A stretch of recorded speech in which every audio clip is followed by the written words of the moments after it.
Ramadan harusnya terjadi penurunan luar biasa pada berat badan orang Indonesia. Tapi sayangnya Ramadan tidak. Kenapa bisa kayak begitu? Karena lihat aja apa yang dimakan waktu berbuka puasa. Ya. Jadi niatkan sebagai bentuk ketaatan. Nah, dan ada satu lagi yang mungkin saya kasih clue-cluenya aja supaya Bapak Ibu mulai sekarang bisa praktekkan, dan saya nggak maksa juga kok. Ya. Kalau saya pribadi memang saya memilih karena saya tahu bahwa prinsip saya ya semua bisa mati juga, mau kayak apapun mati kita. Tapi saya punya prinsip, saya tidak mau mati dalam kondisi berpenyakitan yang nyusahin anak, istri, suami, keluarga. Sekarang saya nggak mau. Saya cerita sedikit teman-teman sekalian. Sekarang kan mau musim haji nih. Kebetulan kemarin qadarullah istri saya dirawat dan sudah pulang juga. Datanglah dokter penyakit dalam yang beliau akhwat juga, ketemu dengan istri, ngobrol segala macam. Dia cerita ke istri gitu kan. Dia cerita banyak banget calon jemaah haji itu yang dia gagalkan berangkat gara-gara gagal ginjal. Silakan Anda nyampah mulai sekarang, tapi kalau Anda daftar haji 20 tahun lagi dengan kondisi makan kayak sekarang, mungkin bisa jadi nggak berangkat. Sayangnya luar biasa kan?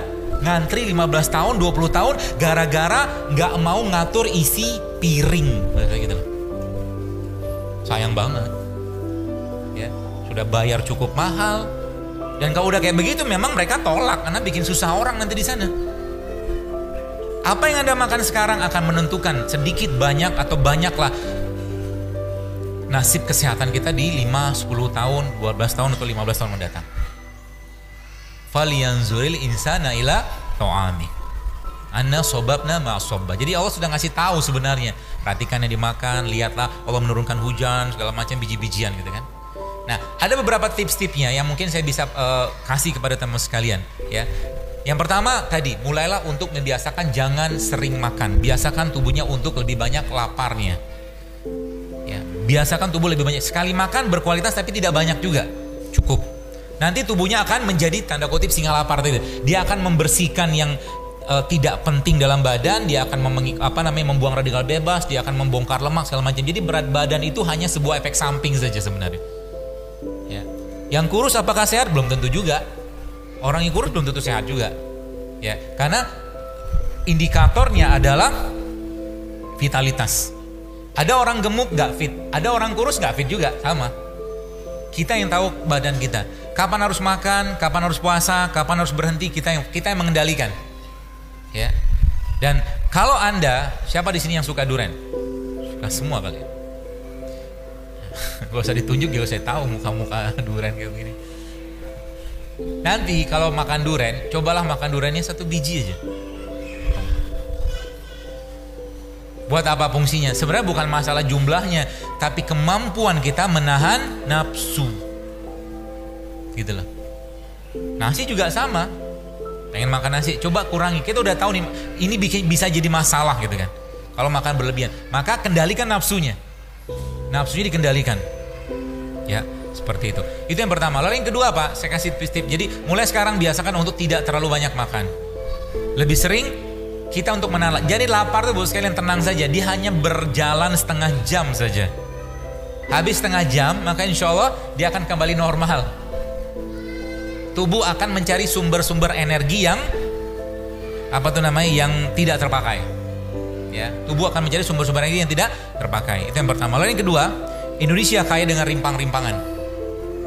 Indonesia kaya dengan rimpang-rimpangan. Ada jahe, ada kencur, ada macam-macam, ada temulawak gitu, rimpang-rimpangan. Yang rimpang tuh akarnya ada di tanah gitu kan. Seperti itu.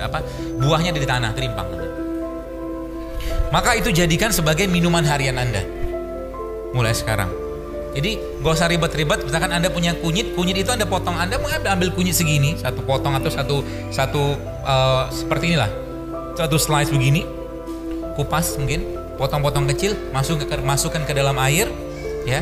Tunggu 6 jam, nanti 6 jam kemudian Anda minum air tadi. Maka air kunyit tadi, rendaman kunyit tadi akan banyak sekali manfaat ke badan.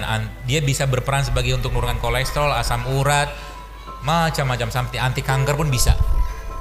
Sesederhana itu gitu kan. Cuman kenapa kita belum mau melakukan? Karena belum jadi kebiasaan. kebiasaan. Kalau sudah jadi kebiasaan, apa yang terjadi bos sekalian?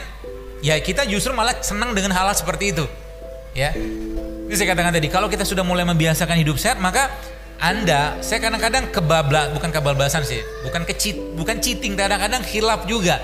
Tiba-tiba kemakan gula pasir gitu kan. Biasanya tubuh saya langsung ngomel, entah lemes lah, entah apalah, segalanya dia ngomong tuh. Nah, aspirasi begini nih yang kadang-kadang banyak orang sering lupa. Dia jarang mendengarkan bahasa tubuhnya. Ya, kalau bahasa tubuh ini kita sering sering dengar, ya, maka sebenarnya kita nggak perlu banyak obat, ya. Dan kata kuncinya, ya, tadi saya katakan ada rimpang, kemudian kata kunci yang kedua adalah rempah, ya, rimpang dan rempah. Rimpang dan rempah ini obat banyak hal di sana, ya. Artinya pagi-pagi lebih saya sarankan Anda, daripada Anda minum teh manis, Anda bisa minum teh ketumbar.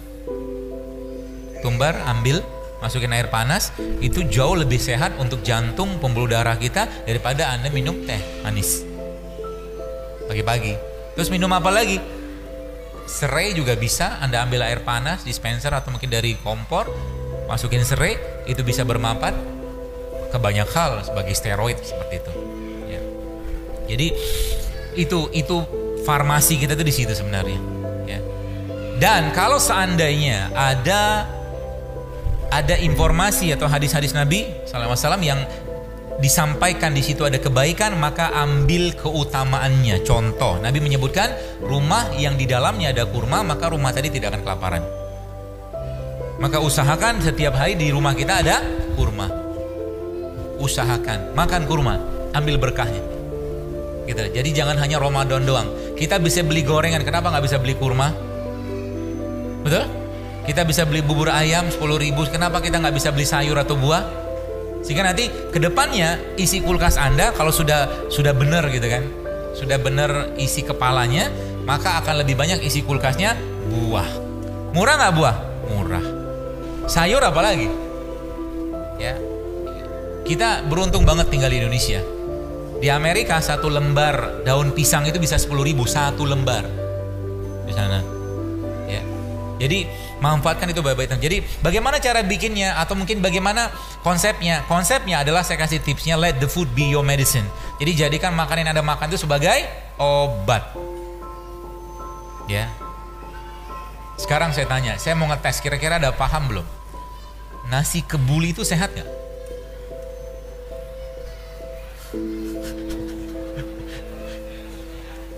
Sehat nggak? Rempahnya sehat, minyaknya, nasinya. Jadi cara banyak kok sebenarnya pilihannya. Ya kan sudah saya bilang, cobalah mulai untuk mengurangi minyak. Jadi antara pisang kukus sama pisang goreng, lebih sehat mana? Lalu kenapa makan pisang goreng? Enak kan? Sudah. Tafadhol gitu. Silakan.